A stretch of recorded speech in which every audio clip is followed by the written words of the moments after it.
Nine న్యూస్కు స్వాగతం. నా పేరు కిరణ్ కుమార్. ఇప్పుడు హెడ్లైన్స్. అందరికీ నమస్కారం అండి. మరి ఈ ప్రెస్ మీట్ యొక్క ముఖ్య ఉద్దేశం, రేపు తెలుగుదేశం పార్టీ జాతీయ అధ్యక్షులు అలాగే రాష్ట్ర ముఖ్యమంత్రి అయినటువంటి శ్రీ నారా చంద్రబాబు నాయుడు గారి యొక్క tour schedule, Visakhapatnam tour schedule, అలాగే తెలుగుదేశం పార్టీ జాతీయ ప్రధాన కార్యదర్శి, యువ నాయకులు, తెలుగుదేశం పార్టీ భవిష్యత్ నాయకులు, విద్యాశాఖ మంత్రులైనటువంటి లోకేష్ బాబు రేపు విశాఖపట్నం పర్యటన కోసం వస్తున్నారు. ముఖ్యంగా కొన్ని ఏవైతే సమిట్లు ఉన్నాయో ఆ సమిట్లు అడ్రస్ చేయడానికి. సో వీళ్ళిద్దరు టూర్ ప్రోగ్రాం మీద మీ ద్వారా ప్రజానికానికి తెలియజేయాలనే ఉద్దేశంతో ఈ ప్రెస్ మీట్ పెట్టడం జరిగిందని చెప్పి తెలియజేస్తున్నాం. అయితే రేపు ముఖ్యమంత్రి గారు సుమారు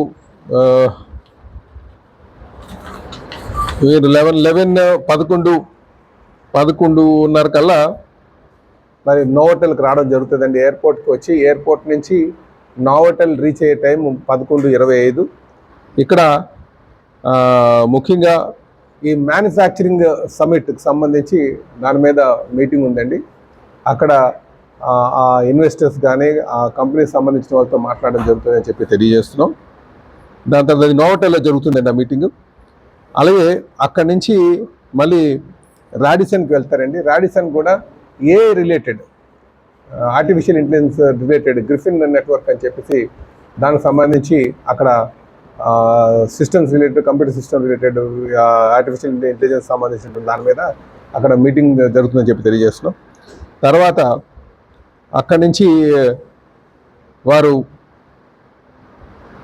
అక్కడి నుంచి మళ్ళీ నేరుగా బెంగళూరు వెళ్ళేటువంటి 4:20 కల్లా బెంగళూరుకి మళ్ళీ వెళ్ళిపోతారండి. బెంగళూరుకి డిపార్చర్ అవుతారని చెప్పి ఈ సందర్భంగా తెలియజేస్తున్నారు. అంటే ఇవి ఎక్కువగా ముఖ్యమంత్రి గారు వచ్చిందల్లా ఈ మ్యానుఫ్యాక్చరింగ్ సమ్మిట్ మీద, అలాగే ఈ గ్రిఫిన్ రిలేటెడ్ దాని మీద వచ్చారని చెప్పి ఈ సందర్భంగా తెలియజేస్తుంది. వీటితో పాటు ఇంకా అక్కడ ఏరోస్పేస్ ఇండస్ట్రీస్ కూడా జరుగుతుందండి. దానికి లోకేష్ బాబు వస్తున్నారని చెప్పి తెలియజేస్తున్నారు. అలాగే రిలేటెడ్ దానికి కూడా లోకేష్ బాబు అటెండ్ అవుతారని చెప్పి తెలియజేస్తున్నాడు. పార్టీ కాదు, అక్కడ ఏంటంటే ఎవరైనా సరే బొమ్మ పెట్టుకుంటే అందరూ పెట్టుకోవచ్చు, కానీ అక్కడ టికెట్లు కలెక్ట్ చేయకూడదు.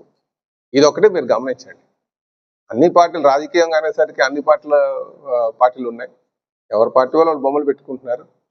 అలాగే రిలీజన్ వచ్చేసరికి అందరు కలుస్తున్నారు, ఎలక్షన్ వచ్చేసరికి విడిపోతున్నారు. ఇలాగ ఎవరు ఏ పార్టీ అనేది నేను చెప్పడానికి అంత సులువైన పని కాదు. కానీ ఎవరు పెట్టినప్పటికీ కూడా, ఏ పార్టీకి సంబంధించిన వాళ్ళు పెట్టినప్పటికీ కూడా అది ఆధ్యాత్మిక శోభను పంచే విధంగా ఉండాలి. ఆ శోభ ఉండేటట్టుగా చేయాలి. అంతేగాని కమర్షియల్ యాంగిల్లో చేయడానికి లేదు. నేను అందుకే చెప్తాను, మళ్ళీ చెప్తున్నాను, ఏదైతే ఎత్తైన బొమ్మ పెట్టారో ఆ బొమ్మకు పర్మిషన్ ఇచ్చేటప్పుడు కూడా టికెట్లు కలెక్ట్ చేయకూడదు, పార్కింగ్ కలెక్ట్ చేయకూడదు, ఏ రూపాన ఆ డబ్బులు కలెక్ట్ చేయకూడదు అని చెప్పేసి అక్కడ ఉంది. ముఖ్యంగా పార్కింగ్, ఎంట్రీ టికెట్. ఇలాగే ఇప్పుడు అన్న సందర్భం అని చెప్పి ఇంకా తీసుకుంటారు, దానికి కూడా తీసుకోవద్దని చెప్పేసి కూడా తెలియజేస్తున్నాం. లేదంటే తగు చర్యలు తీసుకుంటారని మరొకసారి అందరికీ స్పష్టం చేస్తున్నాం.